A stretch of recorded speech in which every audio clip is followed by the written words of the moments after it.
I am Sister Lizzie Joseph. I finished my 10th class in Kerala. I came back to Hyderabad in 1982. Later I studied in Osmania University from my graduation to post-graduation to PhD and LLB. So I am a professional in social work, and I should say I am an activist. In the field work where we had opportunity to visit slums, I was really disturbed by the situation of children not going to school, women in distress and very poor dwelling in the slums. I have worked in Mumbai, I have worked in Hyderabad, but then going through the experiences of these children who are not being able to school has really disturbed me. One day while I was in a field work visit to one of the slums in Amberpet, I saw a girl of 6 years giving birth to her younger sister. Her brother was there, a small little baby at home, and it was so that the girl had to do everything at home, including washing clothes, cooking, taking care of the younger siblings.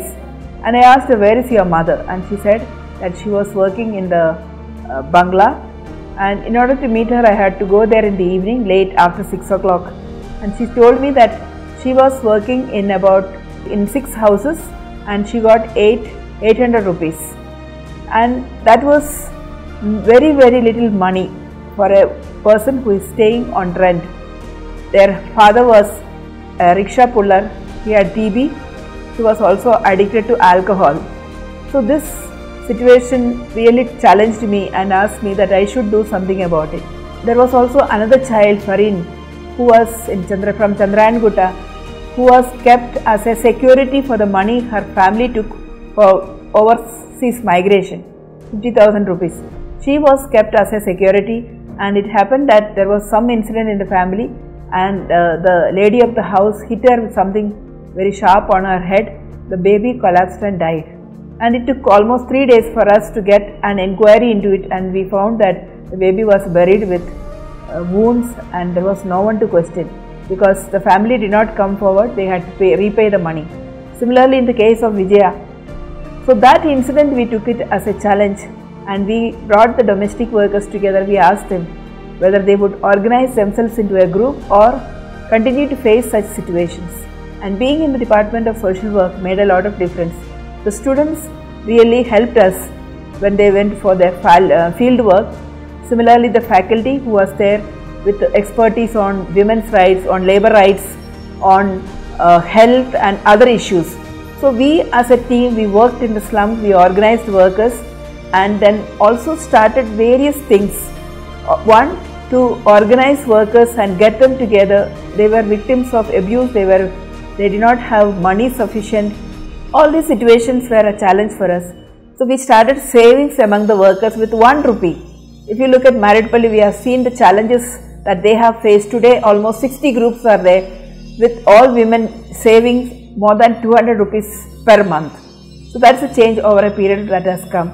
Similarly, once the workers were organized, we went to the labor department, and my role was to facilitate this process as a social worker. It is the workers who did everything, and through the labor department we got recognition, domestic work as work. We got the workers enrolled under the Schedule of Employment, got them under the Minimum Wages Act of 1948, and in 2006 we have the first notification on minimum wages for domestic workers in our state, in both the states now. So that is, I consider as one of our victory that workers have achieved. And then at the national level we participated in various other interventions like Unorganized Workers Social Security Act, Protection of Women Against Sexual Harassment at Workplace, Welfare Board for the Unorganized Workers, all this. So at the international level there was also a law which came in with that domestic work we consider as decent work. Domestic workers once who were afraid to say, ashamed to say, who had no voice, who were unseen, unheard, today they have become a power.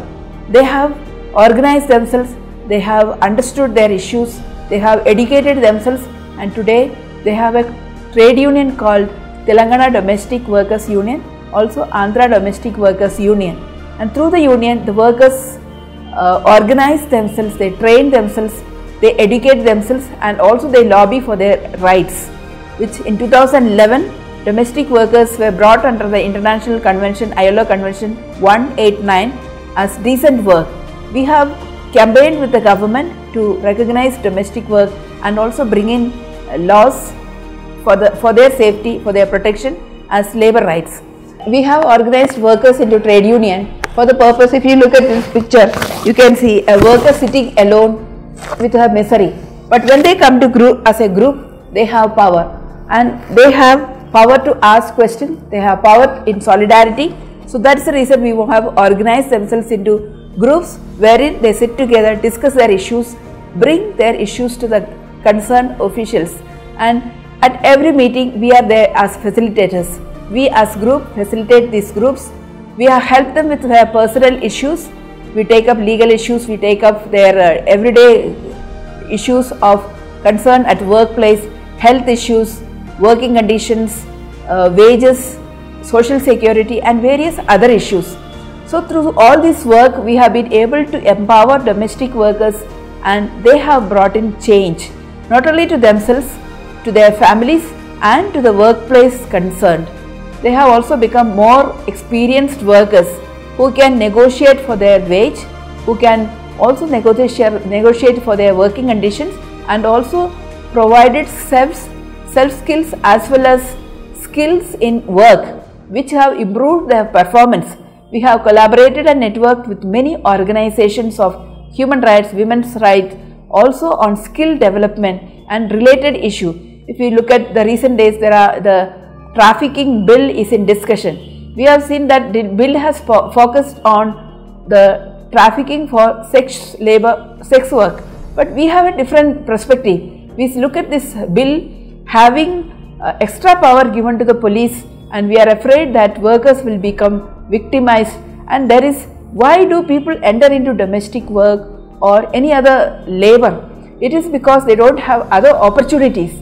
These domestic workers who come from the lower socio-economic conditions, I think they have very little opportunities to choose from. So as a result, they have been forced into this work, and they need to get recognition and dignity.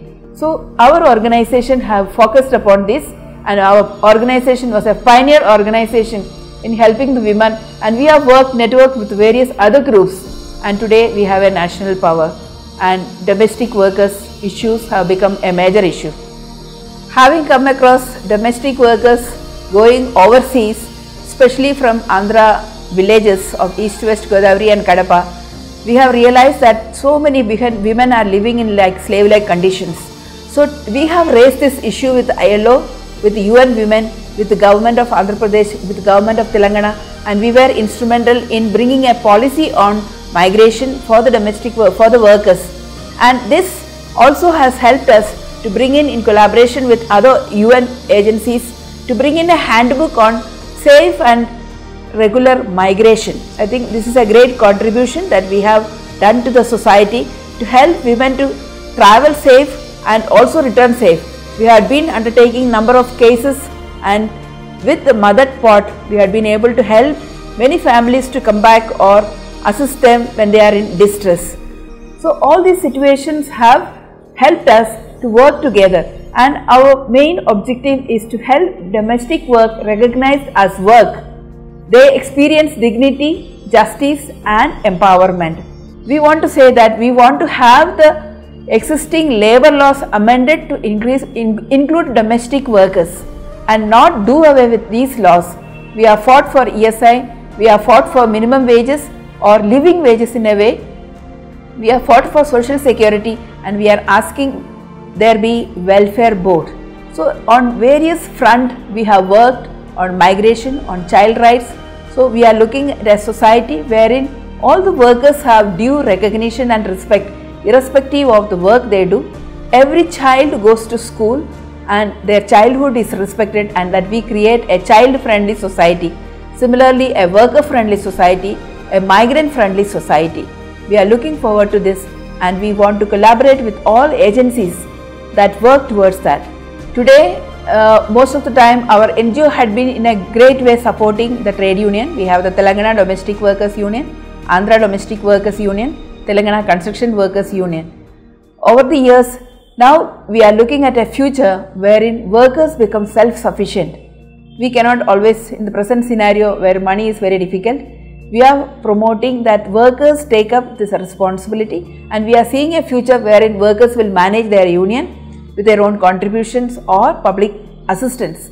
Similarly, we are looking at the migration issue. We want to create greater awareness wherein every worker from this country goes with awareness that safe path for migration, that migration becomes a choice and not by force. The reality is, these workers, about 35% of the domestic workers are women-headed households.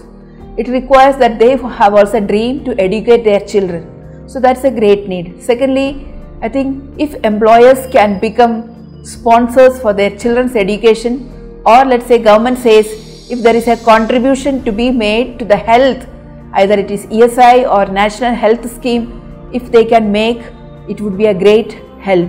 Similarly, we are looking, so many of these workers, in order to facilitate this work, we need workers from the grassroots to go and animate groups, be with them, help them, guide them.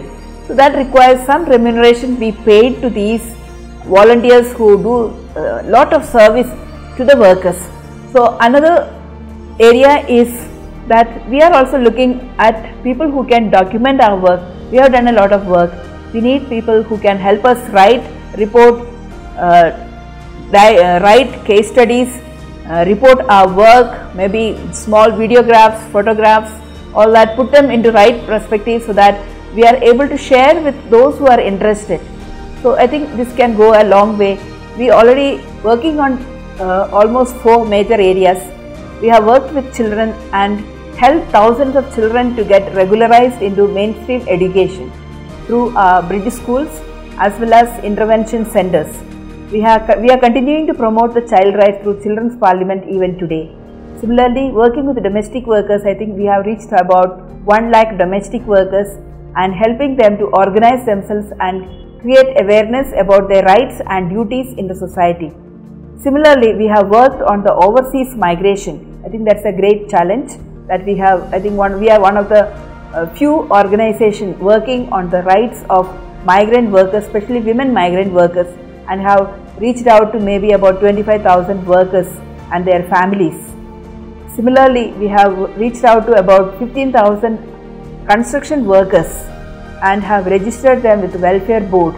So all this work is done by the workers who are from the community itself, and this is our contribution, that while growing as an organization, we have expanded ourselves into the lives of millions of women, children and workers, and we have reached out to many families, we have reached out to many organizations. We have played a key role in Hyderabad as an organization and have set many trends on the rights of children, on the rights of domestic workers, on the rights of women and also rights of construction workers. I think over the last 30 years we have come a long way, and we really owe our thanks to the domestic workers, people who were nowhere, who felt very ashamed. Today they have become leaders. I want to thank each one of them for the contribution that they have made. We want to thank employers who have been wonderful workers, who have made their homes a fair workplace for the workers. We want to thank government who have in a way listened to us and have heeded to some of our voice in bringing domestic work under decent work, as well as bringing laws in the state and also registering them under the welfare board. We are looking at also the national government taking initiative to ratify the Convention 189 for the domestic workers. That will be a great step. Thank you.